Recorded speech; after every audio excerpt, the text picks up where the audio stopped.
Cuando uno piensa en el océano, a lo mejor se imagina una superficie enorme y tranquila, ¿verdad? Pues nada más lejos de la realidad. Por debajo de esa aparente calma hay un motor planetario gigantesco que está en constante movimiento. O sea, no es agua quieta, es un sistema que literalmente no para nunca.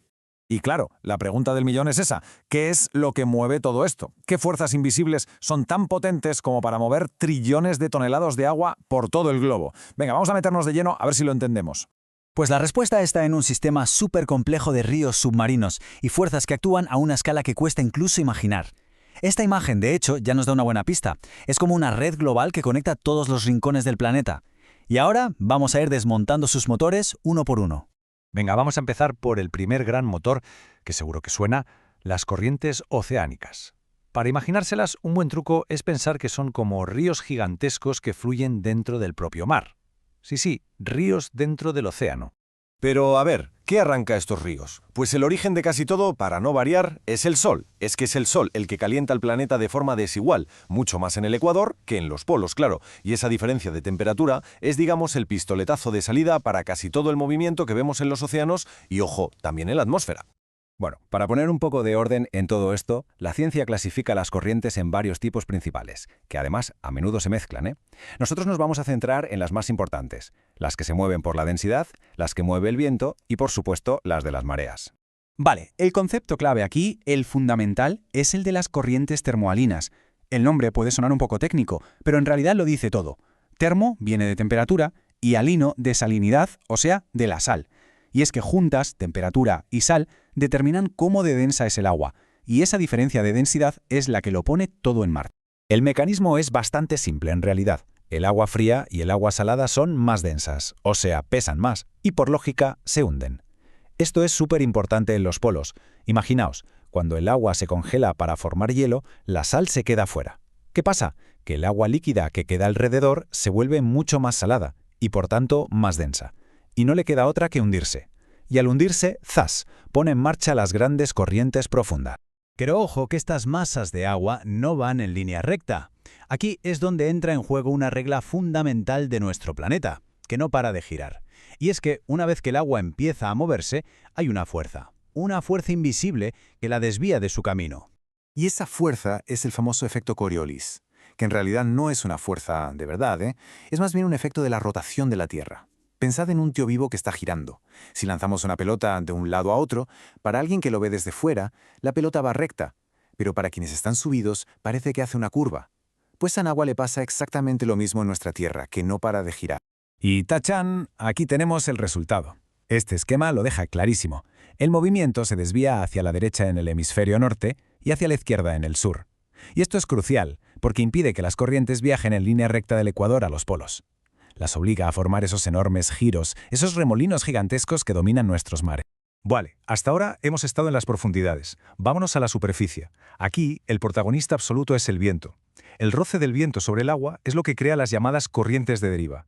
Y estas son las más rápidas, las más dinámicas, y son las que definen casi todo lo que vemos en la capa superior de los océanos. Y esta relación viento-océano es súper dinámica. Fijaos bien en cómo cambian los patrones de viento con las estaciones. En verano, por ejemplo, la Tierra se calienta mucho y crea una zona de baja presión que, digamos, chupa aire del océano. En invierno pasa justo lo contrario. Este ciclo es ni más ni menos el motor de los monzones y altera de forma brutal las corrientes locales año tras año. Muy bien, hemos visto las fuerzas que vienen, digamos, de dentro del propio planeta. Pero ahora toca levantar la vista, mirar al espacio, porque hay otro motor importantísimo que viene de fuera, la atracción de la gravedad, la que provoca las mareas. A ver, las mareas, en el fondo, no son más que una especie de bulto de agua en el océano, provocado por el tirón gravitatorio de la Luna y un poquito también del Sol. La Luna, como está mucho más cerca, es la que manda aquí. Es su tirón el que hace que el nivel del mar suba y baje en un ciclo que, por cierto, es súper predecible. La cosa se pone interesante según donde estén el Sol y la Luna. Cuando se alinean, en luna nueva o luna llena, sus fuerzas se suman y ¡boom!, tenemos las mareas vivas, que son las más bestias.